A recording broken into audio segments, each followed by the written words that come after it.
Hello students. अब हमारा question है 1.8। इसमें दिया गया है कि दो बिंदु आवेश Q A is equal to 3 microcoulomb तथा Q B is equal to -3 microcoulomb निर्वात में एक दूसरे से 20 सेंटीमीटर की दूरी पर स्थित हैं। तो इसमें दो बातें पूछी गई हैं, ए और बी। जो ए बात पूछी गई है उसमें है कि दोनों आवेशों को मिलाने वाली रेखा ए बी के मध्य बिंदु ओ पर विद्युत क्षेत्र कितना होगा। और बी पॉइंट जो है उसमें पूछा गया है यदि 1.5 इंटू 10⁻⁹ कूलाम परिमाण का कोई ऋणात्मक परीक्षण आवेश यानी कि निगेटिव है ये, इस बिंदु पर रखा हो, इस बिंदु का मतलब बिंदु ओ पर रखा हो, तो यह परीक्षण आवेश कितने बल का अनुभव करेगा। तो देखिए स्टूडेंट्स, इसके लिए हमने ये चित्र बनाया है कि ये ए और बी बिंदु है। ए बिंदु पर परीक्षण आवेश क्यू ए, बी बिंदु पर परीक्षण आवेश क्यू बी। जो ए बिंदु पर आवेश है वो +3 माइक्रोकूलम और बी बिंदु पर जो आवेश है वो -3 माइक्रोकूलम। इनके बीच की जो दूरी है वो है 20 सेंटीमीटर। ए बिंदु पर जो आवेश है Q A is equal to +3 microcoulomb, इसकी वजह से बिंदु ओ पर वैद्युत क्षेत्र की तीव्रता है ई, ये ई ए। और बी बिंदु पर जो आवेश है -3 माइक्रोकूलम, ये क्यू बी के बराबर है, उसकी वजह से बिंदु ओ पर वैद्युत क्षेत्र की तीव्रता है ई वी। इनके ऊपर जो वेक्टर लगा है इसका मतलब ये है कि वैद्युत क्षेत्र जो होता है वो सदिश राशि होती है। ई ए की दिशा भी ओ बी दिशा में है, ई बी की दिशा भी ओ बी दिशा में है।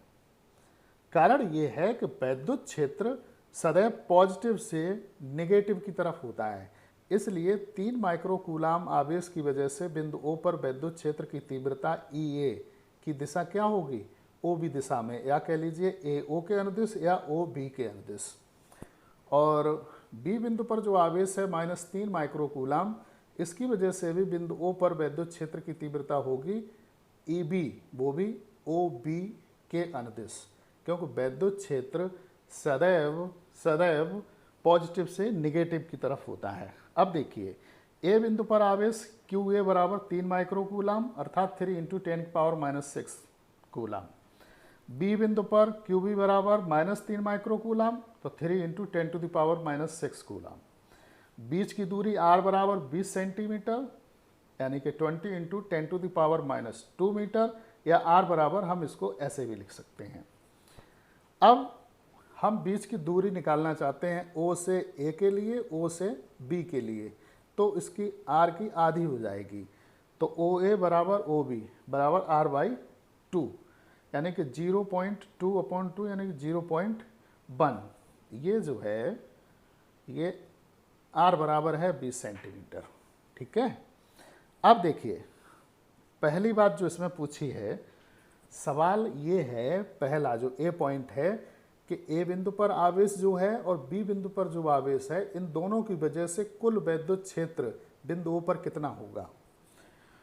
तो आवेश क्यू ए के कारण बिंदु ओ पर वैद्युत क्षेत्र ये बराबर 1/4πε0 क्यू ए अपॉन ओ ए का होल वर्ग।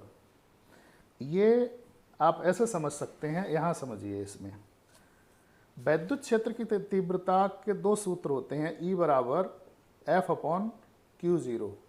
ये तब होता है जब किसी वैद्युत क्षेत्र में कोई परीक्षण आवेश Q0 स्थित हो, तो उस पर लगने वाला वैद्युत बल F और परीक्षण आवेश के अनुपात को उस बिंदु पर हम वैद्युत क्षेत्र की तीव्रता E कहते हैं।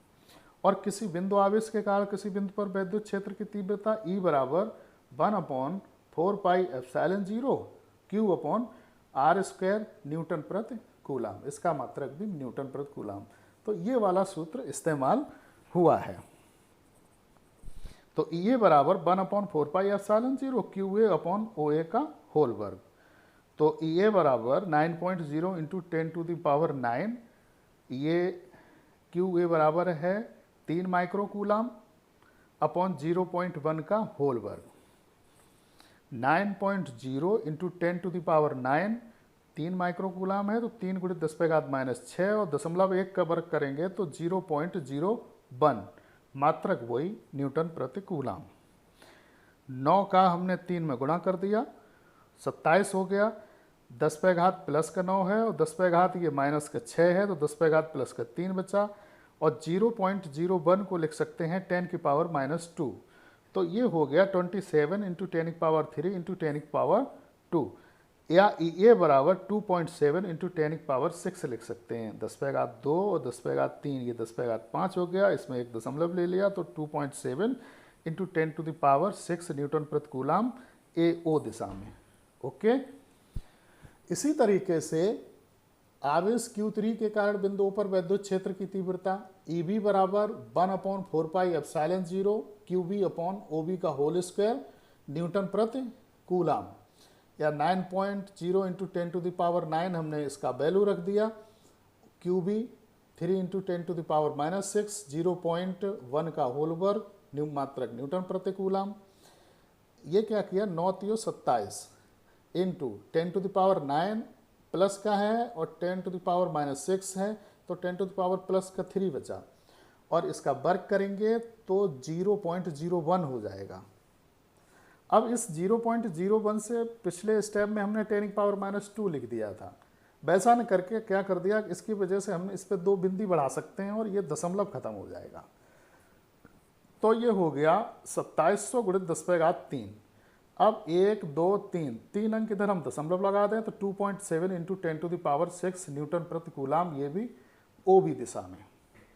अब बिंदु O पर QA व QB आवेशों के कारण नेट वैद्युत क्षेत्र E बराबर EA + EB यानी कि 2.7 × 10⁻6 और 2.7 × 10⁻6। इसमें हमने 10⁻6 कॉमन ले लिया तो 2.7 + 2.7 यानी कि 27 दूनी 54 यानी कि 5.4 × 10⁻6 न्यूटन प्रति कूलाम OB दिशा में। ये जो है इसका A पार्ट हुआ है। अब B पार्ट देखिएगा आप लोग। B पार्ट में परीक्षण आवेश दे रखा है Q0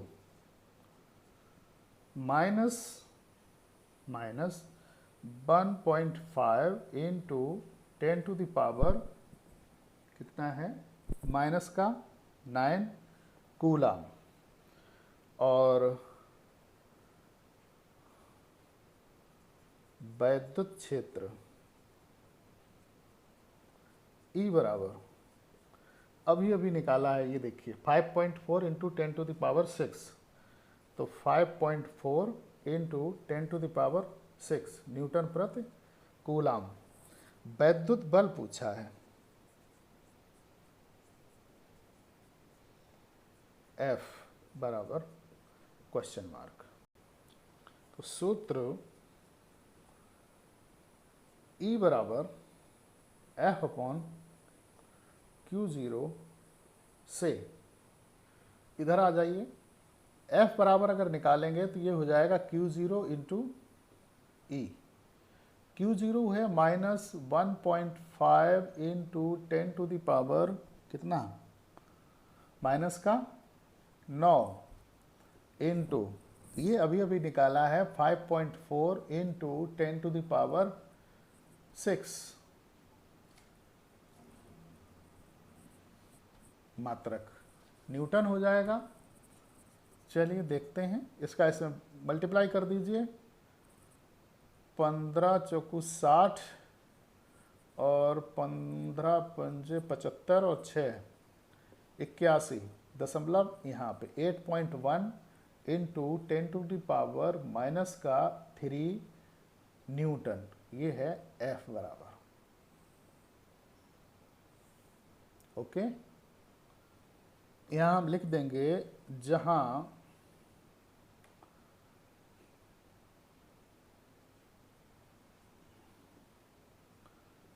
ऋण चिन्ह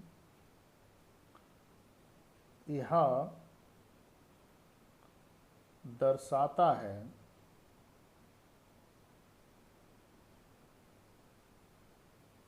कि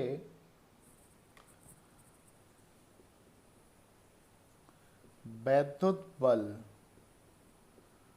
F की दिशा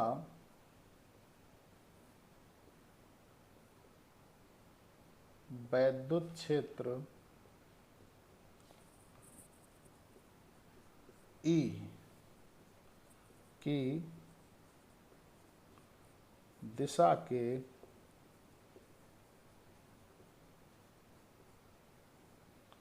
विपरीत है, अर्थात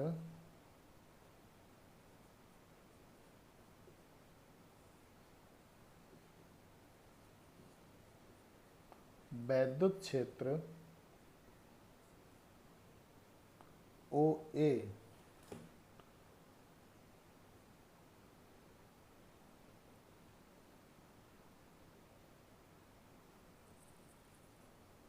वैद्युत बल OA दिशा में कार्यरत है। इसे स्टूडेंट आप एक बार फिर देख लीजिए।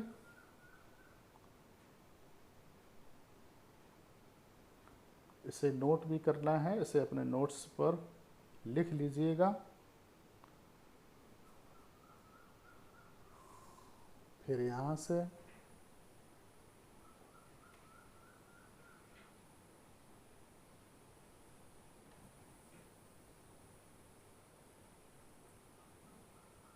ठीक, थैंक यू।